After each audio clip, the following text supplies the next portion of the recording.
अस्सलामुअलैकुम। आज जो है हम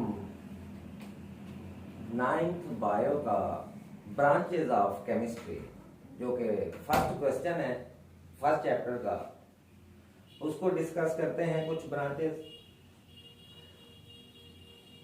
तो केमिस्ट्री, जैसा कि हमने पिछले लेक्चर में कहा, स्टडी ऑफ मैटर,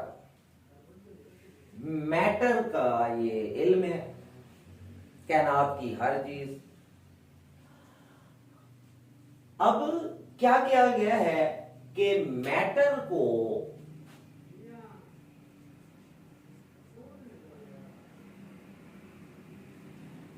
दो बड़े हिस्सों में डिवाइड किया गया है। एक को नाम दिया गया है organic,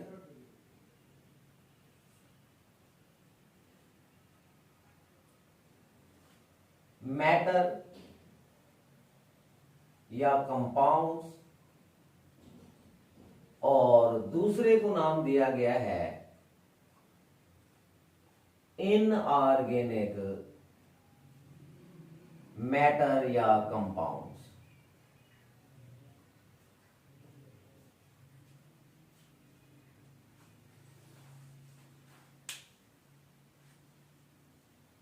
chemistry study of matter है। मैटर दो बड़े ग्रुप में डिवाइड किए हैं, ऑर्गेनिक और इनऑर्गेनिक। तो इस हिसाब से केमिस्ट्री की बड़ी दो तरह है, एक ऑर्गेनिक केमिस्ट्री और दूसरा इनऑर्गेनिक केमिस्ट्री। अब जो ऑर्गेनिक कंपाउंड्स हैं वो हैं क्या? ऑर्गेनिक कंपाउंड्स की वक्त के साथ साथ डेफिनेशंस की गई। अब जो पहली डेफिनेशन की गई क्या थी?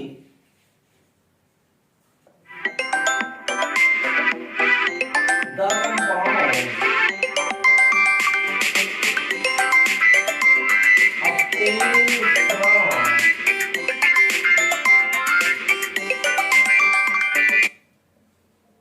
plants and animals, कि वो कंपाउंड्स जो पौधों और जानवरों से हासिल हो। अब बात यह है कि लिविंग्स तो हैं तीन तरह के, प्लांट्स, एनिमल्स और माइक्रो ऑर्गेनिज्म। अब यहां पे हमने प्लांट्स और एनिमल्स क्यों कहा, माइक्रो ऑर्गेनिजम्स क्यों नहीं कहा? असल में ये उस दौर में तारीफ की गई जब माइक्रो ऑर्गेनिजम्स का भी पता ही नहीं था, यानी माइक्रोस्कोप अभी बनी नहीं थी। तो जो चीजें हमें आंख से नजर आती थी लिविंग, वो थे प्लांट्स और एनिमल्स। तो उन्हीं की ही बात की गई। Compounds obtained from plants and animals are called organic compounds। अब दूसरा inorganic compounds,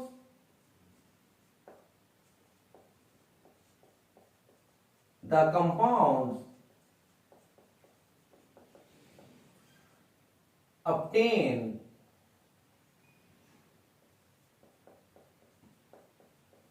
without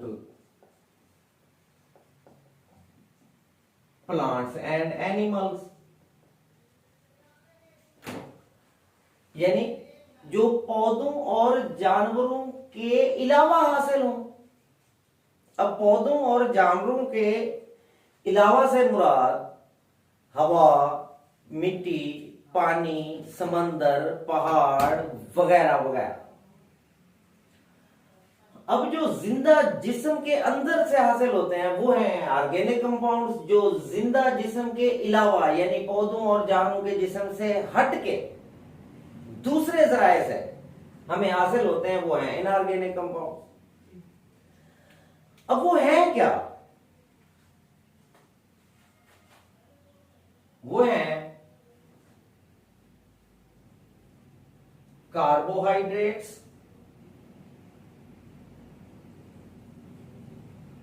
proteins, lipids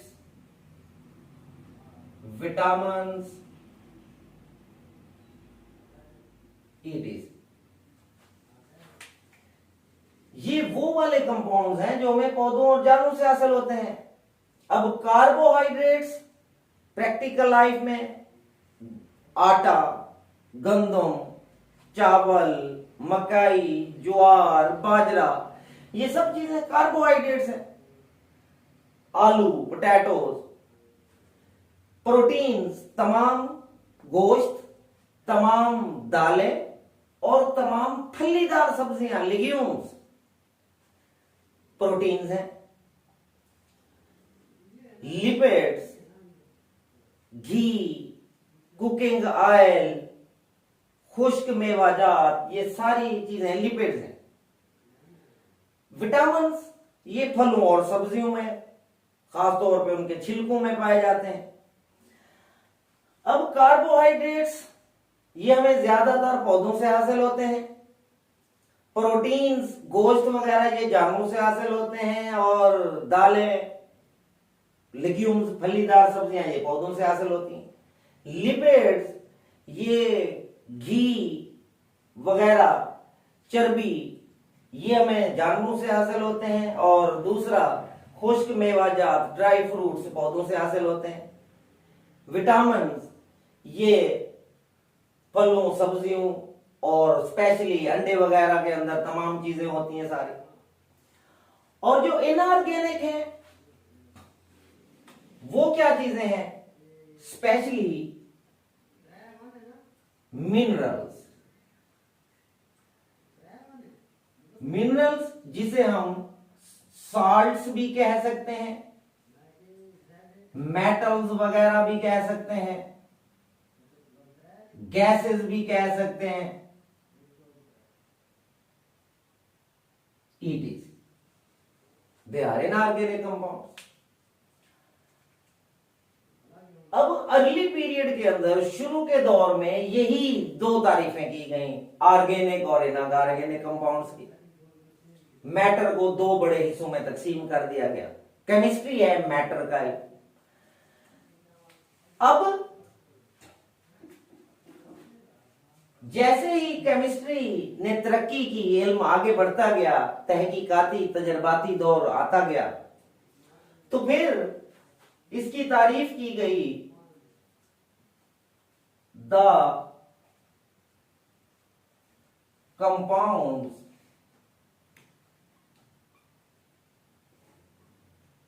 containing carbon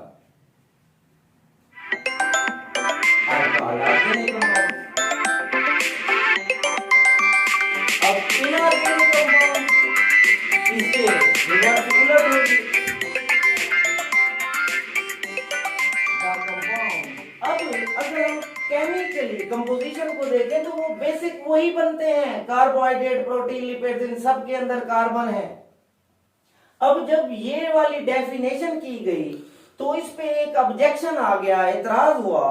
वो क्या था कि दो गैसेस हैं, एक है कार्बन डाइऑक्साइड CO2 और एक है कार्बन मोनोऑक्साइड CO। अब ये दो ऐसी गैसेस हैं जिनमें कार्बन तो है लेकिन ये ऑर्गेनिक नहीं है। तो इन दो गैसेस की वजह से इस तारीफ के ऊपर एतराज किया गया भी लाजमी नहीं है कि जिस कंपाउंड में कार्बन हो और वो भी ऑर्गेनिक हो, क्योंकि कार्बन डाइऑक्साइड और कार्बन मोनोऑक्साइड में कार्बन है लेकिन ये ऑर्गेनिक नहीं है। तो फिर जो मॉडर्न या लेटेस्ट तारीफ की गई तीसरी, जो आजकल चल रही है, तो इसमें एक और ऐड की गई बात, वो क्या है? द कंपाउंड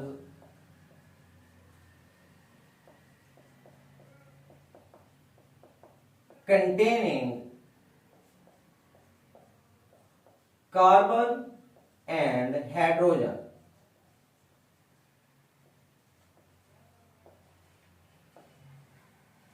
यानी कार्बन के साथ हाइड्रोजन को लाजमी करार दिया गया। भाई वो वाले कंपाउंड जिनके केमिकल कंपोजिशन में, जिनके फार्मूलाज में कार्बन के साथ साथ हाइड्रोजन भी लाजमी हो, उन कंपाउंड्स को ऑर्गेनिक कंपाउंड्स कहा गया। और जो इनऑर्गेनिक की बनेगी वो इसके उलट बनेगी।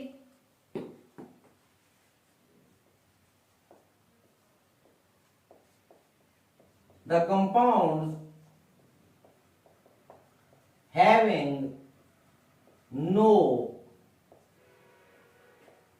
carbon and hydrogen are called inorganic compounds.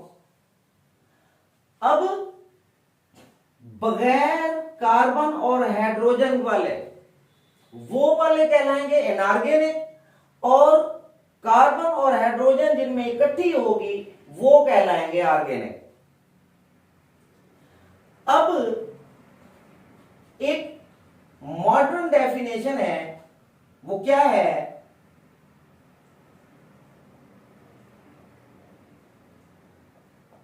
The compounds of carbon and hydrogen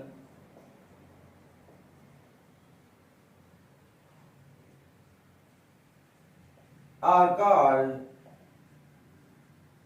hydrocarbons. Simply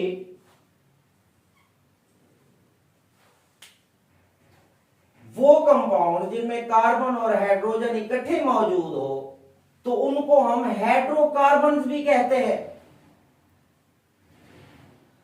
तो ऑर्गेनिक कंपाउंड्स की अगर आप चौथी डेफिनेशन भी बनाना चाहें तो hydrocarbons are called organic compounds and non hydrocarbons are called inorganic compounds.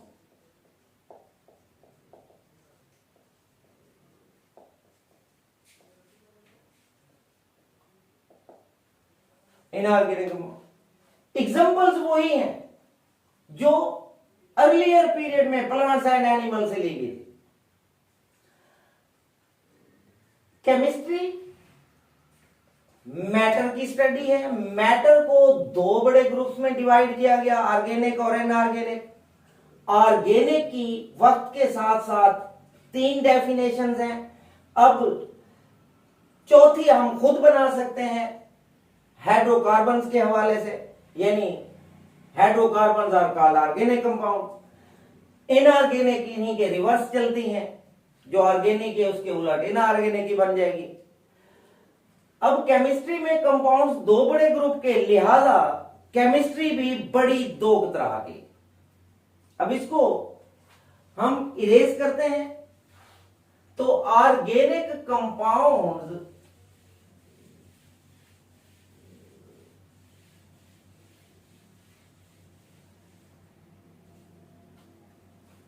की जो स्टडी है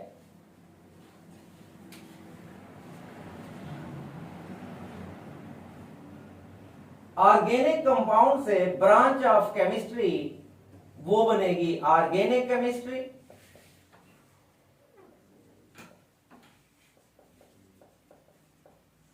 और इनऑर्गेनिक कंपाउंड से ब्रांच बनेगी inorganic chemistry.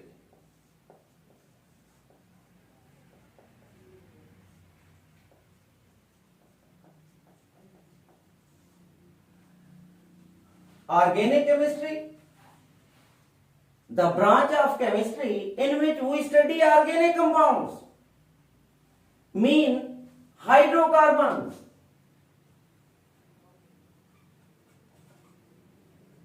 The branch of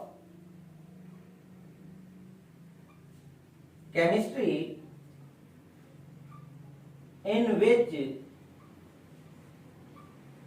we study about hydrocarbons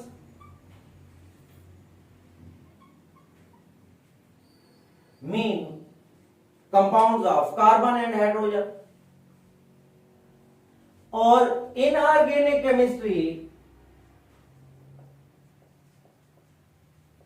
the branch of chemistry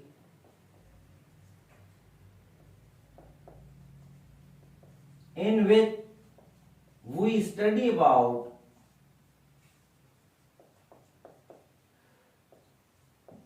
non-hydrocarbons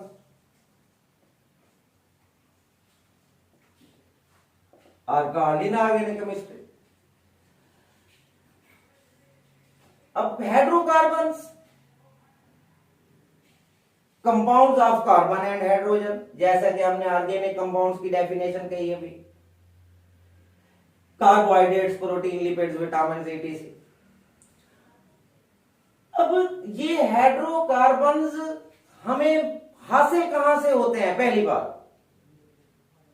और इनको हम इस्तेमाल कैसे करते हैं। सपोज अब ऑर्गेनिक केमिस्ट्री का स्कोप क्या है, ये हमें क्या क्या बताएगी।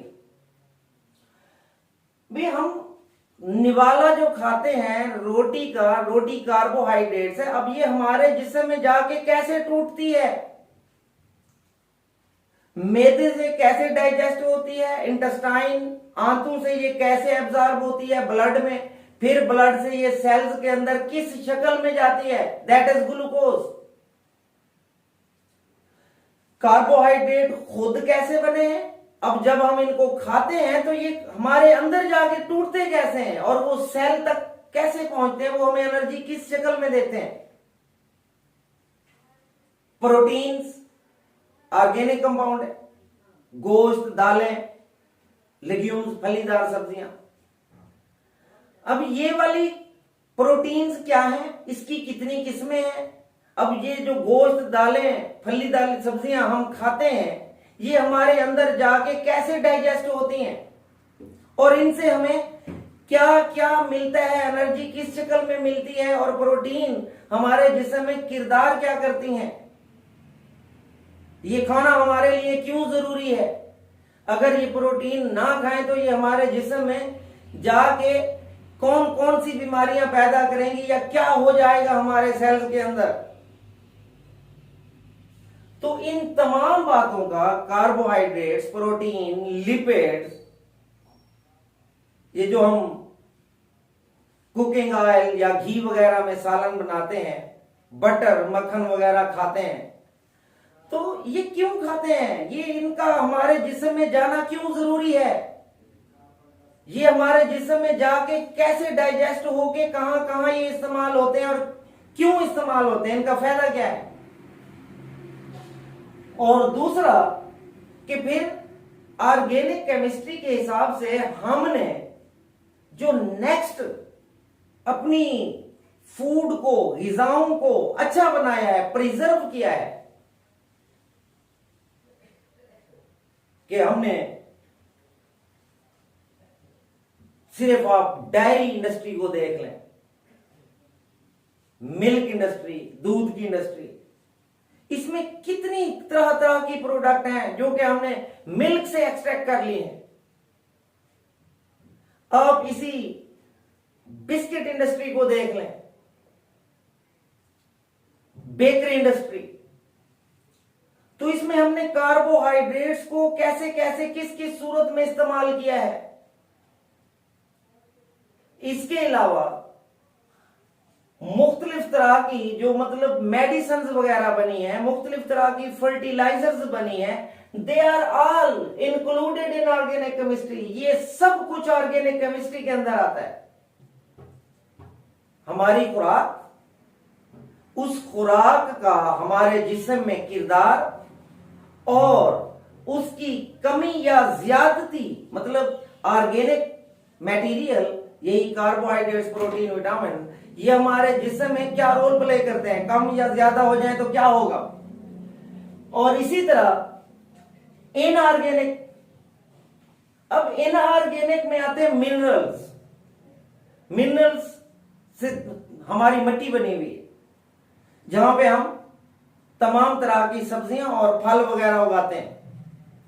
अब ये मिनरल्स किस तरह मिट्टी से पौधे एब्जॉर्ब करते हैं और पौधों से कैसे जानवरों में जाते हैं और वो मिनरल हम तक कैसे पहुंचते हैं, कौन कौन सी सब्जियां अगर हम खाएं किस किस तरह के मिनरल हमारे जिस्म में जाएंगे, किस किस तरह के मिनरल कौन कौन सी वेजिटेबल्स के अंदर, फ्रूट्स के अंदर पाए जाते हैं जो कि हमारे जिस्म के लिए जरूरी हैं, और वो हमें कौन कौन सी सब्जियां और वेजिटेबल्स लेनी चाहिए, फ्रूट्स लेने चाहिए कि मिनरल्स की हमारे अंदर डेफिशिएंसी ना हो।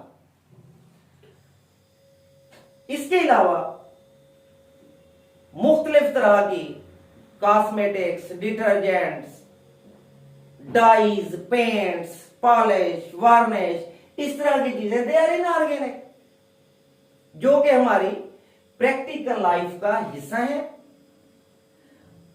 तो केमिस्ट्री दो बड़े ग्रुप्स, ऑर्गेनिक केमिस्ट्री जिसमें हम ऑर्गेनिक कंपाउंड्स की स्टडी करते हैं, यानी ऑर्गेनिक कंपाउंड्स है हाइड्रोकार्बन, हाइड्रोकार्बन की स्टडी ऑर्गेनिक केमिस्ट्री कहलाती है, और इनऑर्गेनिक कंपाउंड्स की स्टडी जो है वो इनऑर्गेनिक केमिस्ट्री कहलाती है। तो इस तरह ऑर्गेनिक और इनऑर्गेनिक केमिस्ट्री नेक्स्ट वीडियो के अंदर इंशाल्लाह हम अगली ब्रांचेस को डिस्कस करेंगे। Thanks for watching.